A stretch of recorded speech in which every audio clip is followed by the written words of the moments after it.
Ini adalah peringatan dari Presiden. Jika kapal Iran mendekati blokade, akan segera dihancurkan. Marinir Eser Kaigur dapat menaiki kapal tanker Iran dan CENTCOM akan menetralkan kapal cepat Iran di selat. Drone pengintai Iran terbang terlalu dekat dengan kapal perusak kami dan kami menembaknya jatuh. Dua kapal tanker dengan bendera palsu yang menuju Tiongkok telah dicegat dan dipaksa untuk kembali. Ini benar-benar membalikan semua yang telah dilakukan Iran di selat itu. Sekarang kapal-kapal dari semua negara di dunia bisa berlayar, kecuali kapal-kapal dari Iran. 15 kapal perang Amerika terlibat dalam operasi ini. Misi di selat ini dimulai akhir pekan ini, ketika dua kapal perusak berlayar melalui kanal. USS Frank E. Peterson dan USS Michael Murphy adalah kapal pertama yang memasuki selat sejak awal konflik.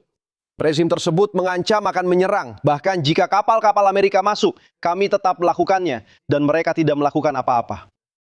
Kami sedang bersiap untuk membersihkan selat dari ranjau, agar kapal-kapal tanker minyak bisa lewat dengan aman sepenuhnya. Orang-orang Iran menebar beberapa ranjau di selat itu dan lupa di mana mereka menaruhnya. Namun kami memiliki alat seperti drone Kingfish kami yang berbentuk seperti torpedo dan menggunakan sonar untuk memetakan dasar laut serta menemukan bahan peledak tersembunyi. Kapal pemburu ranjau Grifefs kami juga memindai dasar laut. Kami juga memiliki jet ski yang dikendalikan dari jarak jauh dan pemburu ranjau yang menyisir perairan. Kapal tempur pesisir kami menerapkan berbagai sistem anti-ranjau, bahkan helikopter Seahawk yang menghancurkan ranjau dari udara. Dalam waktu dekat kami juga akan mendapatkan dukungan. Apakah Amerika Serikat akan benar-benar mampu mengubah pola perang jika mereka memutuskan untuk menginvasi Iran? Ya, yang lain. Negara-negara akan melakukannya. Itu, kami sebenarnya tidak membutuhkan negara lain, tapi mereka menawarkan bantuan mereka. Kita biarkan saja. Mungkin besok kita akan mengumumkannya. Angkatan Laut Kerajaan memiliki kapal penyapu ranjau, tapi orang Inggris cukup pilih-pilih. Mereka sedang mengatur pertemuan lain dengan orang Prancis dan yang lainnya tentang apakah dan kapan mereka akan membantu kita.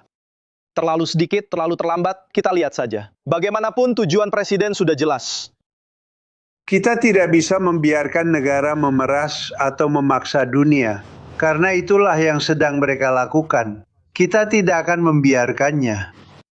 Iran mengatakan akan membuka selat jika ada gencatan senjata, tapi mereka berbohong dan meminta suap dalam bentuk mata uang Tiongkok dan Bitcoin. Kwan, seorang ahli strategi Angkatan Laut Zaan, menyatakan, mafia menyebutnya perlindungan, Iran menyebutnya sebagai pungutan, hasilnya tetap sama. Di mana laut bebas berakhir, pemerasan dimulai. Menyerahkan selat berarti menyerahkan kendali Angkatan Laut Amerika. Dan itu akan mengirimkan pesan kepada Beijing bahwa mereka bisa melakukan hal yang sama di Laut Cina Selatan, tempat sebagian besar perdagangan global juga melewati.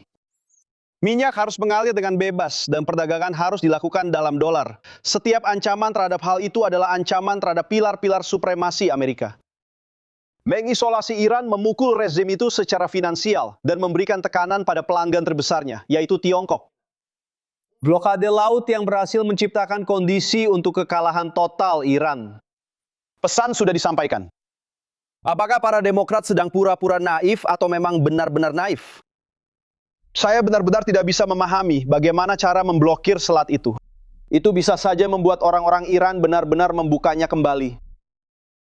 Kita pernah memberlakukan blokade laut terhadap orang-orang Iran sebelumnya, melarang pengiriman senjata ke Houthi dan juga ke Venezuela. Itulah yang mengubah musuh menjadi teman dalam sekejap. Pasar menyukai blokade. Dow Jones naik 300 poin hari ini dan harga minyak berjangka ditutup turun. Diharapkan pasar akan anjlok tanpa kesepakatan damai, tapi ternyata tidak. Para investor yakin bahwa blokade akan berhasil, begitu juga dengan para petinggi militer. Mantan Komandan Angkatan Laut mengatakan kepada Prime Time, karantina itu seperti menyudutkan mereka. Dan Anda harus terus melakukannya sampai mereka menyerah. Saya rasa ini akan berlangsung sampai kita mengetahui apa yang dilakukan oleh orang-orang Iran. Menyerang komando dan kendali mereka, dan jika perlu, melakukan serangan kinetik seperti yang disarankan. Serang jembatan-jembatan dan pembangkit listrik. Hancurkan mereka dan buat mereka menderita. Paksa mereka berlutut jika perlu. Kita coba dulu dengan mengepung kapal kargo untuk mencegah ekspor minyak. Jika Tiongkok marah, bagus. Itu situasi yang menguntungkan bagi Amerika Serikat. Amerika Serikat Orang-orang Tiongkok juga merasakan tekanannya. Amerika Serikat baru saja menjadi cadangan darurat global. Kita akan membahasnya sebentar lagi. Tidak ada lagi minyak murah dan tidak terkena sanksi untuk Beijing. Tiongkok akan membayar mahal dan pasokannya akan ditekan habis-habisan. Xi Jinping sedang berada di ambang menyerah.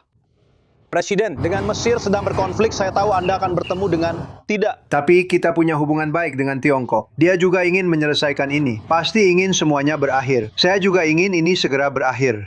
Ingat, saat kita mengancam jembatan dan pembangkit listrik, lalu Tiongkok memerintahkan Iran untuk menyerah. Sekarang, blokade minyak kemungkinan akan menjadi pukulan terakhir.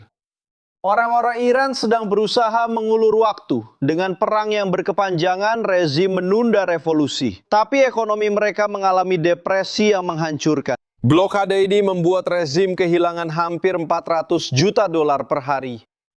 Itu berarti 13 miliar dolar per bulan.